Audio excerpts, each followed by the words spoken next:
Từ Triệu, Đinh, Lý, Trần bao đời gây nền độc lập. Cùng Hán, Đường, Tống, Nguyên, mỗi bên xưng đế một phương. Chắc hẳn bạn từng đặt câu hỏi vì sao các triều đại Việt Nam không được gọi theo quốc hiệu như Trung Quốc? Trước hết, cần hiểu rằng trong thời kỳ phong kiến, các quốc gia chịu ảnh hưởng văn hóa Trung Hoa như Việt Nam hay Triều Tiên đều nằm trong một hệ thống quan hệ tông, phiên. Trong đó, Hoàng đế Trung Hoa giữ vị trí trung tâm thiên hạ, được xem là tông chủ, có quyền ban phong và xác lập tính chính danh cho các nước phiên thuộc. Đổi lại, các nước này phải thực hiện nghĩa vụ triều cống thường xuyên.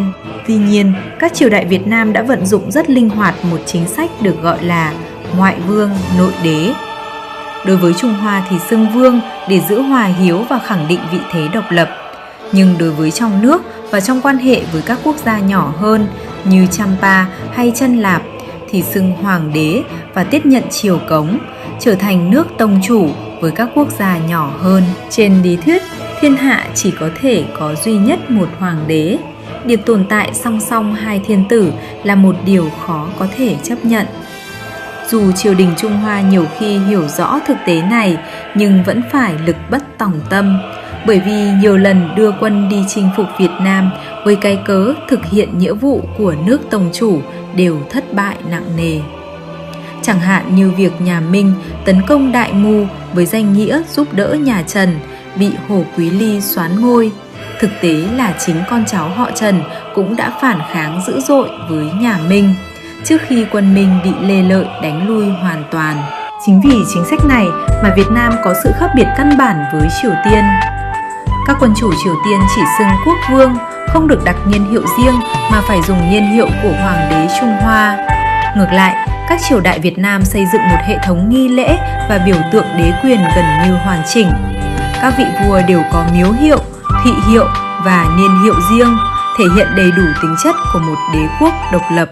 Ở Trung Quốc, các triều đại như Tần, Hán, Tùy, Đường, Tống, Nguyên, Minh, Thanh đều được gọi theo quốc hiệu chứ không gọi theo họ của hoàng đế. Khi trùng tên quốc hiệu, người ta thêm tiền tố để phân biệt như Tây Hán, Đông Hán, Bắc Tống, Nam Tống. Theo quan điểm sử học Trung Hoa, quốc hiệu xuất hiện sau họ tộc, có nhà rồi mới có nước. Vì vậy mới có các cách gọi như Lưu Hán, Lý Đường, Triệu Tống. Nhưng khi gọi tắt chỉ cần dùng quốc hiệu Đường, Tống là đủ. Tuy nhiên, cũng có những trường hợp đặc biệt phải kèm theo họ để phân biệt, như Lưu Tống thời Nam Bắc Triều để phân biệt với nhà Tống do Triệu Khuông Dận sáng lập sau này.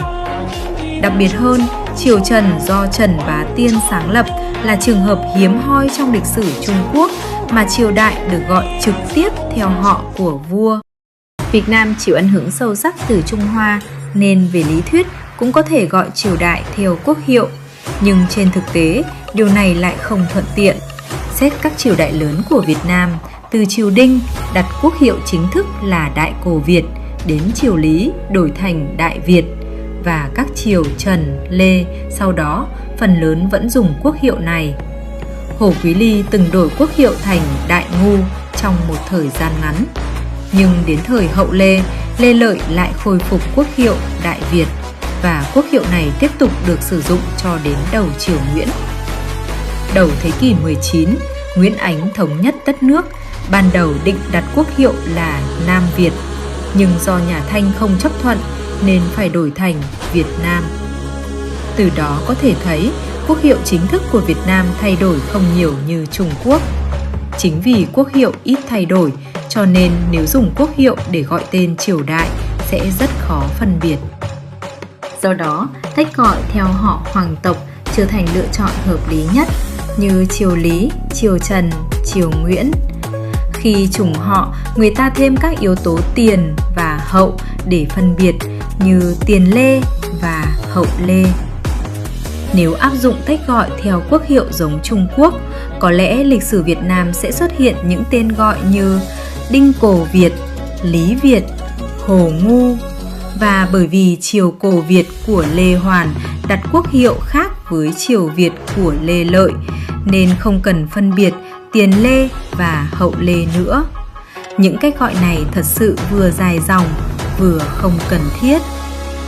Một điểm thú vị nữa là Việt Nam hầu như không sử dụng các yếu tố phương hướng như Đông, Tây, Nam, Bắc để phân biệt triều đại, dù hoàn toàn có thể áp dụng. Ví dụ như Nam Lê, Bắc Mạc hay Bắc Trịnh, Nam Nguyễn. Ngoài ra, trong tiếng Việt, người ta thường dùng từ nhà để chỉ triều đại thay vì từ triều như trong tiếng Hán. Cách gọi này mang sắc thái gần gũi với khái niệm dòng họ hơn là quốc hiệu. Trong khi các vị vua Trung Hoa thường chọn đặt quốc hiệu theo quê hương, đất phong hoặc tước hiệu của mình hơn là dòng tộc. Tóm lại, dù chịu ảnh hưởng sâu sắc từ hệ tư tưởng và mô hình chính trị Trung Hoa, các triều đại Việt Nam vẫn giữ được bản sắc riêng của mình. Đó là sự tiếp thu có chọn lọc, linh hoạt, chứ không sao chép một cách máy móc, đồng thời cũng thể hiện rõ ý thức độc lập và sức mạnh nội tại của dân tộc Việt Nam so với các quốc gia khác trong khu vực.